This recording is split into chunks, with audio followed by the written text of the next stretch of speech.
Hello everyone, কী অবস্থা সকলে? সবাই কেমন আছেন? আশা করি সকলে অনেক অনেক ভালো আছেন এবং সুস্থ আছেন। সবাইকে পবিত্র মাহে রমজানের শুভেচ্ছা জানিয়ে শুরু করছি আমার আজকের ব্লগটি।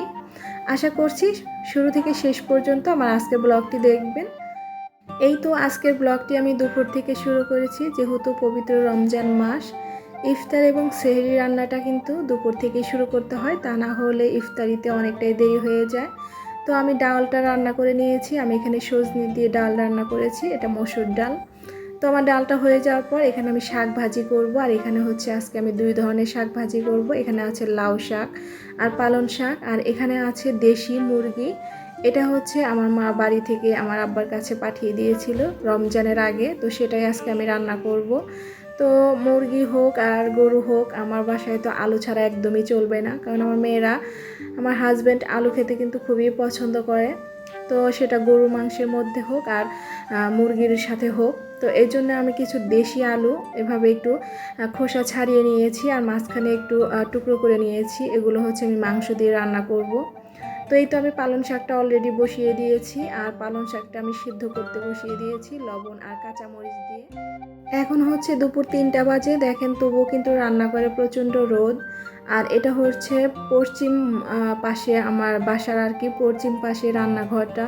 তো পশ্চিম পাশে রান্নাঘরের পুরো রোদটাই কিন্তু লাগে এই টাইমে। তো সেজন্য আর কি রান্না করতেও কিন্তু একটু কষ্ট হয়, কারণ রোদের সময় গরমটাও বেশি লাগে। তো যাই হোক, এই তো আমি শাক ভাজি করে নেবার পর এবার হচ্ছে মুরগির মাংসটা রান্না করে নিচ্ছি। আমার রান্নাটা কিন্তু প্রায় শেষের দিকে, তো আমি ঢাকনা দিয়ে 10 মিনিটের জন্য একটু লো আঁচে রান্না করে নিচ্ছি। আর এই তো এখানে আমি শাক ভাজি করে নিয়েছি 2 রকমের, আর হচ্ছে ডাল রান্না করেছি।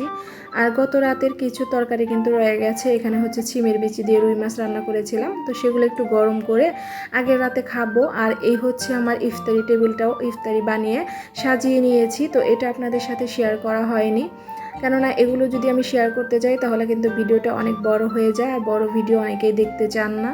তো এখানে হচ্ছে আমার মেয়ে আলু ফ্রাই করে নিয়েছে। ওর এই আলু ফ্রাইটা অনেক মজার হয়, আর ও আজকে রোজা, সেজন্য আর কি একটু আলু ফ্রাই করেছে, ওর মনে চাচ্ছে তাই করেছে। তো এখানে হচ্ছে আমি একটা স্ন্যাক্স বানিয়েছি আর কি, ইফতারের স্পেশাল।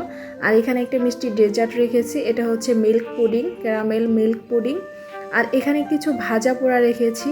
তো ভাজা পোড়া তো আসলে খাওয়াটা খুবই ক্ষতিকর, তবু বাচ্চাদের জন্য রাখতে হয়। এখানে হচ্ছে বেগুনি, পেঁয়াজু, আলুর চপ করেছি। আর এখানে হচ্ছে পুডিংটাও রেখে দিয়েছি, আর শরবতটাও বানিয়ে রেখেছি। আর এই শরবতটা এখন এই গ্লাসে ঢালা হয়নি, কারণ এগুলো কিন্তু গ্লাসে ঢাললে একদম গরম হয়ে যায়, সেজন্য জগেই রেখে দিয়েছি। আর এই তো পেঁয়াজ কাঁচামরিচ কেটে রেখে দিয়েছি, কারণ মুড়ি মাখানোর সময় পেঁয়াজ কাঁচামরিচটা দিয়ে মুড়ি মাখালে কিন্তু খেতে বেশি ভালো লাগে। ইফতার টেবিলে যে ইফতারগুলি দেখছেন সবই কিন্তু আমার কুকিং চ্যানেলে দেওয়া আছে, চাইলে সেখান থেকে দেখে নিতে পারেন। তো আলহামদুলিল্লাহ, আজকে আল্লাহ যা রিজিকে রেখেছে তো সেগুলো দিয়ে ইফতার করব। আল্লাহর দরবারে কোটি কোটি শুকরিয়া জানাচ্ছি। আজকের মতো এখানে বিদায় নিচ্ছি। আজকের ভিডিও এখানেই শেষ করছি। সবাই ভালো থাকবেন, সুস্থ থাকবেন। সবাইকে ধন্যবাদ। আল্লাহ হাফেজ।